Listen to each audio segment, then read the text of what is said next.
potatoes. You dice up potatoes. And you just throw everything in there. It's like the easiest recipe ever. It's delicious.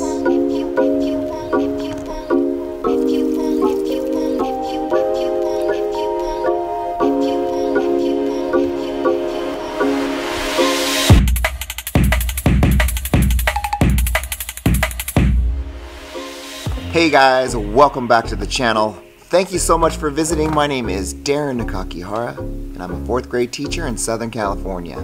So this wraps up another week. It's Friday, we made it. Why does it feel like such a long week? It was another short week. We had Monday off, and there was only 4 days. I don't know. So originally, when I first started this channel, it was to find an avenue for me to reflect on my teaching practice. So today, I'm going to reflect a little bit on my week. It's been a long week. Like, even though the amount of days was short, I don't know, it's just like, I'm exhausted right now.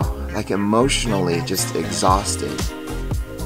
And I was really, I could be honest with you guys, I woke up this morning and I was really struggling with my place as an educator. Like, am I doing a good job?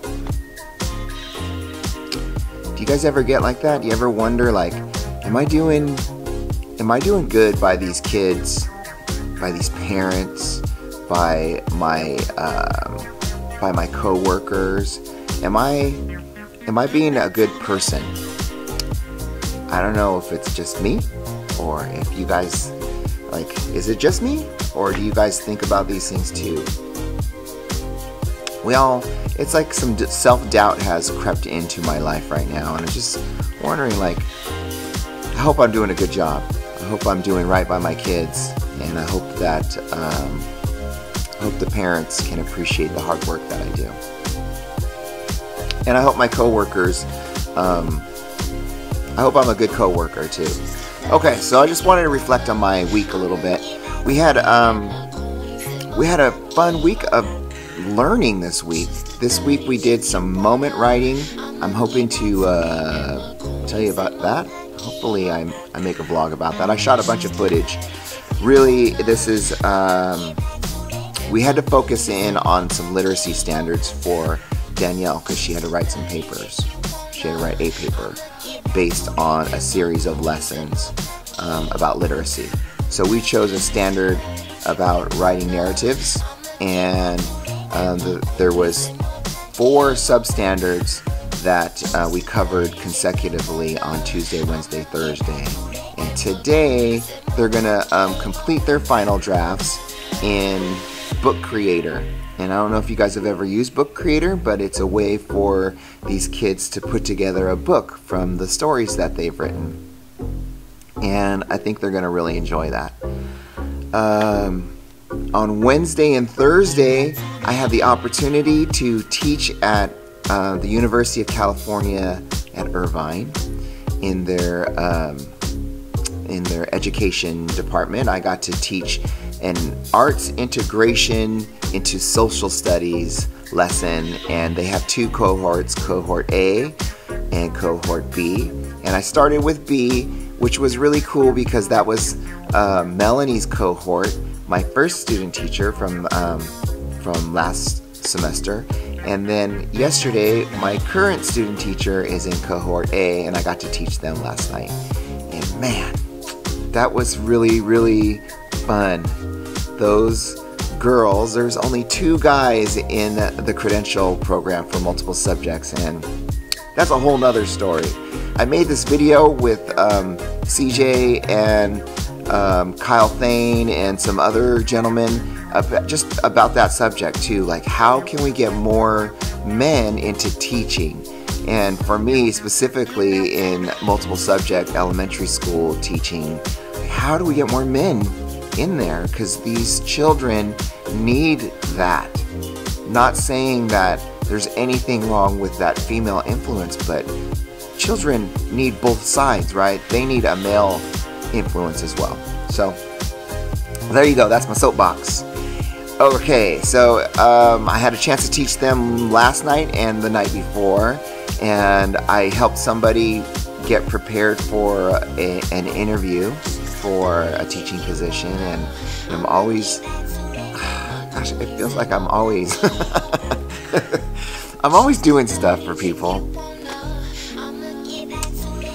I'm always doing stuff for people, but I like it. I like this girl. I'm really attached to. She's a wonderful teacher and deserves a shot if that's something that she's interested in doing. So, and it is like, what a great opportunity for her. If you are hiring, this is the girl. She already has a job. She's looking to open a new school. So I hope she gets this opportunity because she's pretty spectacular. Pretty spectacular. And okay, so anyways, interview tips. And then today, so today, this morning, I have a mystery Skype with Ashlee Lacer from Coffee and Firsties. We're going to try to guess what state they're in. And it may not seem fair, first graders against fourth graders, but I can tell you that my state, California, is always so easy. It's always so easy to guess. So,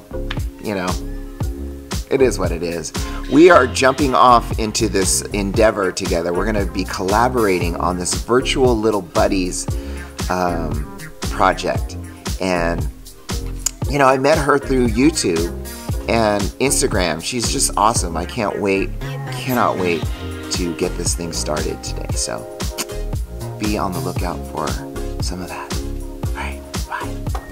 So this morning we're doing a mystery Skype, and look who we have right here.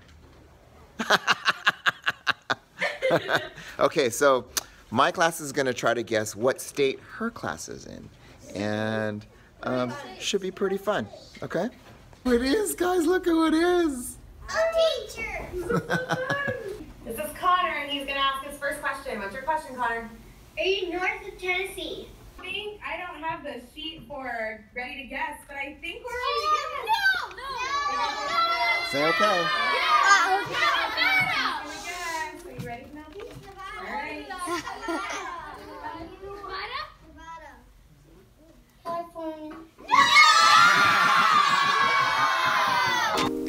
All right, we made it, you guys. We made it. It's Friday afternoon, closing time. We made it. So it's time to go. I can see, like, the kids just got out like 5 minutes ago, but it's already quiet outside. Listen.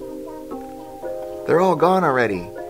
So I'm waiting for the parking lot to clear out a little bit, and then I'm going to take off myself because for whatever reason, like, I'm so tired right now. I don't know why. I'm just so tired. This morning, I had the opportunity to do a little mystery Skype session with my friend and yours, Ashlee Lacer, over in Indiana. And it was so fun. Her little Firsties, they figured out we were in California. It's not that hard to figure out we're in California. Like, we always lose mystery state Skypes because we're so easy to figure out. California is just easy to figure out. So, anyways, they did a great job, and we're very proud of them because they are now our virtual little buddies. And so, virtual little buddies, we are going to be reading back and forth to each other.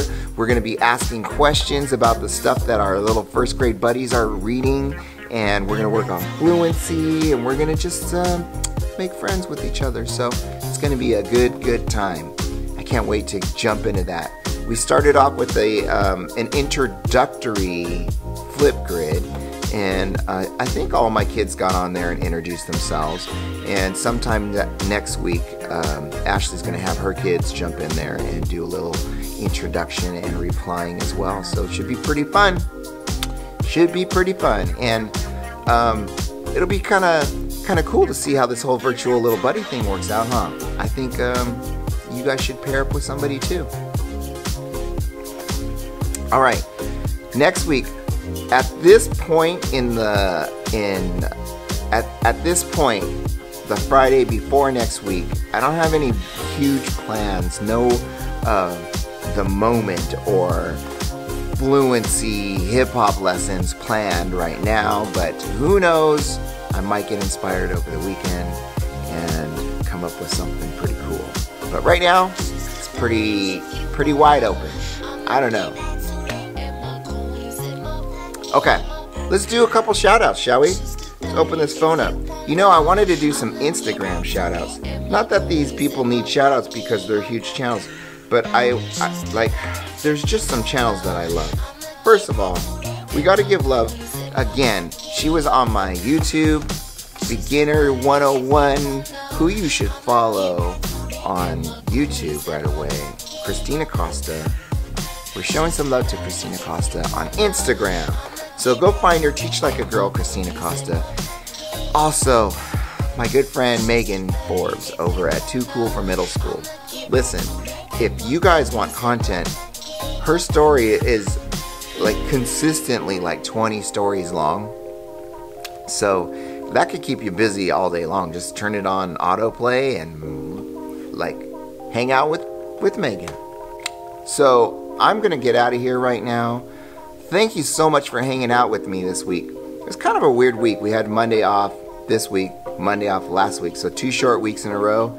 But for whatever reason, I'm just so tired. I'm gonna go home and just hang out with my dog, I think. No, I'm gonna go home, grab my youngest daughter, and we're gonna go to the shelter and see if we can get ourselves a new dog. Another dog. An additional dog. How many dogs do you have? How many dogs is too many? I don't know. The only prerequisite I have, like I always wanted a big dog. Let's talk dogs for a second. I've always wanted a big dog, but with big dogs comes big poop and a large appetite.